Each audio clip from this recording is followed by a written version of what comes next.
Hey guys, there's something crucial that needs to be spoken about. It gets very little attention, if any. See, since October 7th, as we all know, there's been a non-stop increase in terrorism and anti-Semitism all throughout the world. In the United States, all throughout Europe, everywhere, there's been a major increase of anti-Semitism, out-of-control Jew hatred. Here in Eretz Yisroel, unfortunately, there's been a major increase in terrorism, rockets raining on our heads 24/7. It's gotten absolutely out of control, there's no question about it. Baruch Hashem, Jews all over the world are doing what they do best. They're uniting, and together we're trying to figure out a way to put an end to this insanity, to this anti-Semitism. Some Jews take to the streets with protests and rallies, waving their Israeli flags, dancing, singing, doing all kinds of things, trying to show the world that we're peaceful people, and we're trying to show the world that we will not be silent. And that's a beautiful thing. Other Jews take to social media, trying to fight back against the news, against the media and the propaganda, all the anti-Semitic, anti-Israel, anti-IDF nonsense, and they try to show the world that Israel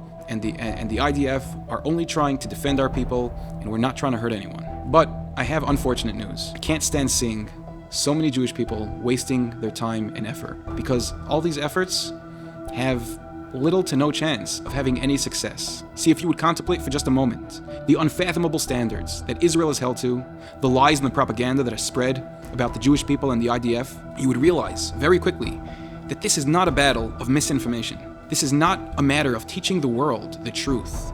No, this is the world that Hashem has set up for us. And what we're experiencing is very simple. Esav, Sone Yaakov. There is no changing that. And of course it goes without saying that this isn't just about Esav, Sone Yaakov, because of course we have Yishmael, who hate us too. As the Torah already set out for us, that Yishmael will be a wild, donkey, brainless, lustful maniac. And rightfully, they should hate us, because Yitzchak, we, the Jewish people, were chosen by Hashem, and Yishmael, well, he wasn't. And see, all this is written in the Torah. So no matter how many Instagram posts you make, no matter how many posters you hold up, no matter how loud you scream, no matter how many pictures and videos you show the world, you cannot change the way things are, because this is the will of the creator of the universe. So what do we do to fix this problem? Well, it's quite simple. We turn to the Torah, because the same God who created this world also gave us an instruction manual. So let's take a look in the Chumash, let's find our problem, and let's see the solution that Hashem sets out for us. Let's start with Parshas Eikev, Perek Yud Aleph, Pasuk Chof Beis. It lays it out pretty straightforward. I'll read the English for simplicity. If you carefully observe all of my mitzvos that I command you, you perform them, you love Hashem, you walk in all of his ways, and you cling to him. What will Hashem do? Hashem will drive out the nations from before you. He will drive out the nations that are greater and mightier than you. Every place where you walk, the sole of your foot, thereon, to you it shall be, from the wilderness and the Lebanon, from the Euphrates River until the sea, to the west shall be your boundary. There shall not stand up any man before you. The fear of you and the awe of you Hashem will place upon the face of the entire land, where you will walk, asher tidruchu, where you will walk thereon as he spoke to you. Now just to explain real quickly, Hashem is saying very clearly, follow his mitzvos, love him, cling to him, walk in his ways. What is he going to do? He will make you free from the river to the sea. He'll destroy your enemies, get rid of them, and they will fear you. So just to be clear, this is the only solution. Not Instagram, not protesting, not showing or proving the world anything. This is the only solution to be free. This is the only solution to win over our enemies. Now, because right here is the solution to our problem, the only solution to our problem, it's very important that we look at the words and we understand exactly what Hashem is telling us. You see, it seems to be there's two steps here. Step number one is following Hashem's mitzvos, loving him, clinging to him. That's all kind of one and the same thing. We need to become closer to Hashem. But then there's another step. You see, if you look at the Pesukim, it doesn't say that after we fulfill Hashem's mitzvos, we're going to live peacefully in the land. No. 2 times the Pesukim say, every place asher tidroich, kaf raglechem. Every place where you go, where you set the sole of your foot thereonto. Every place that you step onto. Lachem yiyeh, for you it will be. If you look at the next pasuk, pasuk Chaf Hey, Hashem repeats it again. Al pnei kol haaretz asher tidruchu ba ka'asher diber lachem. Now Hashem could have easily said these psukim without stressing 2 times, asher tidruchu ba. But no, Hashem is making it very, very clear in these psukim that if we want to live peacefully, if we want to be free from the river to the sea and see the destruction, of our enemies, we need to live in the land. We need to walk in the land. We need to possess the land. It's not enough just to do the mitzvos. It's not enough just to love Hashem. Hashem set out for us in the Torah many times that the land of Eretz Yisroel is for us. It's the land that we need to live in. It's the land Hashem is giving us in order for us to serve Him.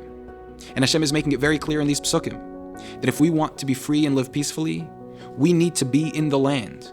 And besides for these psukim making it very clear that if we want to live peacefully, we need to be in the land, step one, which is serving Hashem and doing His mitzvos, that also needs to be done in the land. You see, Chazal tell us many times, it's written in the Torah many times, that the only place that you can fulfill the mitzvos, the only place that you can cling to Hashem properly, is in Eretz Yisroel. Now, I'm sure many people are going to say, that's absolutely outrageous. Are you telling me that the only place I can really serve Hashem properly, the only place I can really do the mitzvos properly, is in Eretz Yisroel? Well, I'm not saying that. The Torah is saying that. Chazal is saying that. And let me show it to you. It's very clear, black and white. Now, there's about 1,000 places we can probably prove this from. We're going to go through just a handful of them. If we take a look in Parshas Veschanan, we can find 4 psukim that make it very clear, very straightforward, that in order to fulfill the mitzvos, you need to be living in Eretz Yisroel. Again, to keep things simple, I'll just read it in English. Perek Daled, Pasuk Hey. Behold, I, Moshe, have taught you these rules, these ordinances, as Hashem commanded me, to do in the midst of the land to which you come to possess. Very clear pasuk saying that these mitzvos are to be performed in Eretz Yisroel. Next, Perek Daled, Pasuk Yud Daled. Hashem commanded me at that time to teach you the rules and the ordinances that you shall perform them in the land into which you are crossing to possess. Again, stressing the mitzvos, where are they to be done? In the land. Perek Hey, Pasuk Chav Ches. As for you, stand here with me, and I will tell you all the commandments and judgments which you will teach them, that they may perform them in the land that I give them to possess. Perek Vav Pasuk Aleph. These are the commandments and the judgments that the Lord your God commanded to teach you to perform in the land into which you are crossing to possess it. Now, if it would have just connected the mitzvos to the land of Eretz Yisroel in just one pasuk, that probably would have been enough for us already. But it almost seems obsessive that Hashem continuously, again and again and again, every time He talks about us performing the mitzvos, He keeps saying that we need to do them in the land of Eretz Yisroel.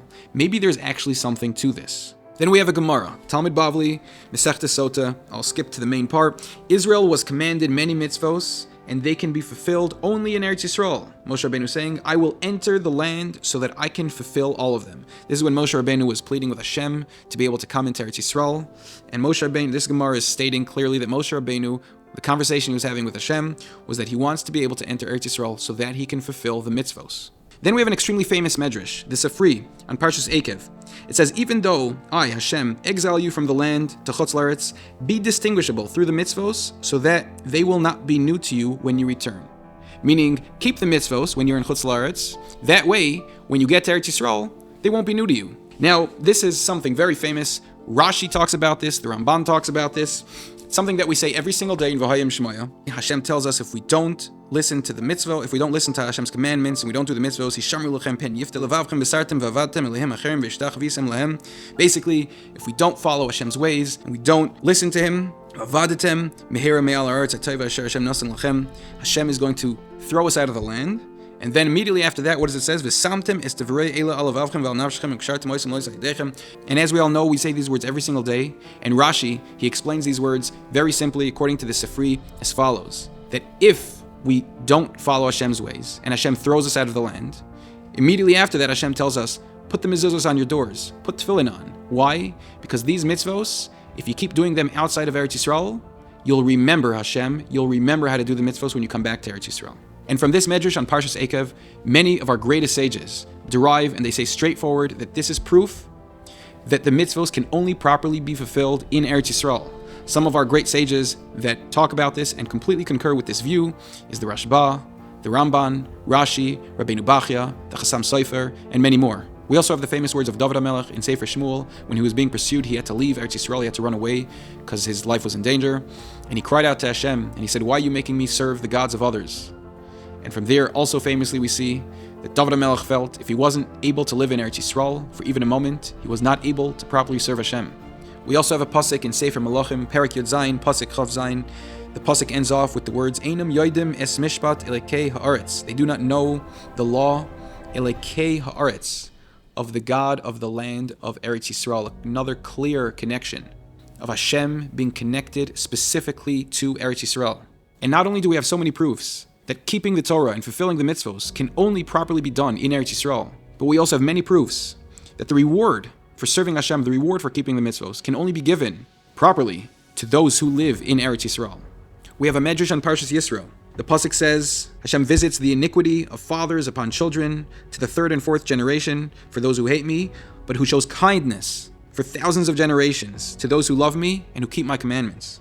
Rev Nassan in the Mechilta on Parshas Yisro, he says, when the pasuk says, to those who love me and keep my commandments, these are the people who get the reward. Who are these people who love me and keep my commandments? He says, these are the Jews who dwell in Eretz Yisrael and devote themselves to the mitzvos. It's also extremely clear from Parshas Lech Lecha, where Hashem tells Avram Avinu, obviously, go mi moladetcha mi beis avicha el haaretz asher arecha, go to the land that I'll show you, to Eretz Yisrael. And what does the pasuk say right after? And I will make you into a nation that is great, and I will bless you, and I will make your name great, and you shall be a blessing. All these great things only come after you get to Eretz Yisrael. Now, I'm sure Avram Avinu was quite great before he got to Eretz Yisrael. But here, we see only in Eretz Yisrael can someone even as great as Avram Avinu only properly reap the benefits of all of his hard work. Only in Eretz Yisrael can he get rewarded, and can he become this great blessing that Hashem promised he would become. And I'll give one more clear proof that Eretz Yisrael is the only place we can properly be given the reward for our mitzvos. We have a pretty famous pasuk, Kabed es avicha v'esimecha l'man yarichon yamecha. Those words we know, but the next words, not too many people pay attention to. Al ha'adama asher Hashem elekecha noisein lach. Where will you have long days if you serve your mother and father? You'll have a long life. Yeah, Hashem promised it. But where? Only al ha'adama asher Hashem elekecha noisein lach. You'll have a long life only in the land that Hashem has given us. In Eretz Yisrael is where you will be given the reward for these extremely beautiful and amazing mitzvos. Now, of course, these lists go on and on, but the conclusion, I think, is quite clear. If we want to see an end to our suffering, if we want to see our enemies be silenced, if we want to live in peace for once and for all, it's not complicated. It's written black and white in the Torah that Hashem has given us. So let's stop trying to change the world. We've tried it thousands of times, and it has never worked. Let's try doing something different for a change. Let's try doing what Hashem actually told us to do. You never know. It might just work.